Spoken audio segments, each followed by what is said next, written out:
85లో ఆయనకి ఉరి శిక్ష పాకిస్తాన్ అనౌన్స్ చేసింది. తర్వాత ఇందిరాగాంధీ ఇంటర్వ్యూన్ అయ్యి దాన్ని లైఫ్ ఇంప్రిజన్మెంట్ చేసింది సార్.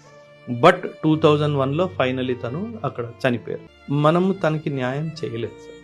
రవీంద్ర కౌశిక్ చాలా ట్రై చేశాడు. 16 years he wrote letters to India sir. ఆ జైలు నుంచి నన్ను ఇక్కడి నుంచి తీసుకెళ్ళండి, వీళ్ళు చిత్రహింసలు పెడుతున్నారు అన్నట్టు. బట్ మనం ఏం చేయలేదు. ఇది as a nation we failed. As a nation we failed. అదే ఇజ్రాయెల్ అనుకోండి సార్, వాళ్ళ ఒక ఏజెంట్ దొరికిపోయాడు అంటే ఆ ఏజెంట్ని సేవ్ చేయడానికి తను వారు కూడా వెళ్ళిపోయాడు. That is the quality of nationalism of Israel sir. ఈ విషయంలో మనం కొంచెం చేంజ్ అవ్వాలి. ఈ ఏజెంట్స్ని ఒకవేళ ఏజెంట్ దొరికిపోయాడు అనుకోండి, మనం డిజోన్ చేసేస్తాం. నా ఏజెంటే కాదు అన్నట్టుగా డిజోన్ చేస్తాం.